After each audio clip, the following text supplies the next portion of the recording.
Coke stock ఎంత ఉంది? 24 CBS. నన్ను క్షమించండి సార్.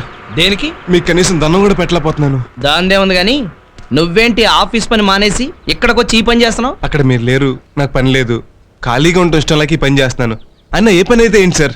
ఈ ఫ్యాక్టరీ నాది. నీదా? నాది. మీదే సార్. మీరంటే ఎవరు? ఏమీ రావు. కాదు, నా దేవుడు. నా దేవుడిది ఏదైనా నాది.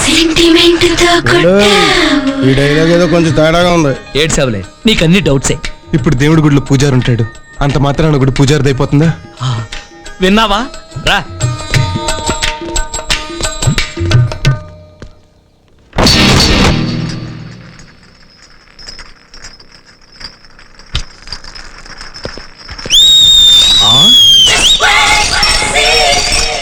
దేవుడు గారు, ఇక్కడేం చేస్తున్నావమ్మా? ఎవరో బాటిల్స్ పగలు కొట్టేశారు సార్. గాజు బంకులు ఎత్తుతున్నాను. ఆ స్వీపర్ని పిలిచి ఎత్తించొచ్చుగా.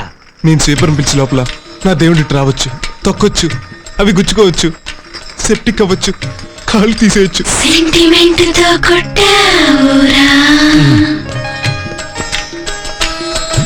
బ్రదరు, మనలో మనమాట.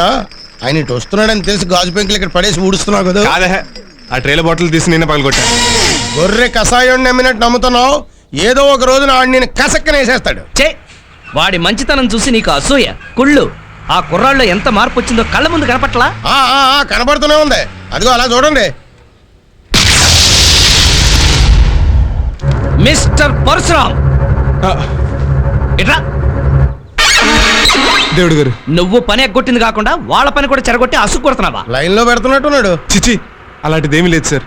మన డ్రింక్ సేల్స్ ఎలా పెంచాలో వాళ్ళతో డిస్కస్ చేస్తున్నాను. సేల్స్ గురించా? అవును సార్. ఏ ప్రోడక్ట్ అయినా లేడీస్ని అట్రాక్ట్ చేస్తే ఆ ప్రోడక్ట్ ఇంప్రూవ్ అవుతుంది. అందుకే వాళ్ళ దగ్గరకు వచ్చిన వాళ్ళ మెంటాలిటీస్ ఏంటో తెలుసుకుంటున్నాను. ఉదాహరణకి బాయ్ ఫ్రెండ్తోనో భర్తతోనో సినిమాకి వెళ్తాను అనుకోండి, వాడి ఇంటర్వెల్లో ఉండి కూల్ డ్రింక్ తెస్తానంటాడు. ఎందుకండి, ₹5 వేస్ట్ అంటారు. అదే మన బాటిల్ మూత మీద 5 బొట్టు స్టిక్కర్లు అంటించాం అనుకోండి, ఫ్రీగా వచ్చేస్తానని, ఏమండి కూల్ డ్రింక్ తీసుకురండి, ఏమండి కూల్ డ్రింక్ తీసుకురండి అని సినిమా లోపల 5 తెప్పించింది అవుతారు సార్. కరెక్టేనయ్యా, ఈ ఐడియా చాలా బాగుంది. దీన్ని వెంటనే అమలు చేయాలి. నిన్ను రేపటి నుంచి ఆఫీస్ బాయ్ గా తీసేస్తున్నాను. సార్, దొంగతనాలు ఎలా చేయాలో కూడా మర్చిపోయాను. ఇప్పుడు మీరు ఉద్యోగాన్ని తీసేస్తే ఎందుకు పనికిరాను? సూపర్వైజర్ గా ప్రమోట్ చేస్తున్నానయ్యా. Thank you sir, thank you very much. జీతం కూడా ఒక 5,000 ఎక్కువ తీసుకో. Thank you sir. నా ఫ్యాక్టరీలో నాకే జీతం ఇస్తావా? 2 నెలలు నీకు ఇస్తా. పట్టి నరాలు మెలిసి లవ్ లోకి లాగేస్తది. అసలే మయందో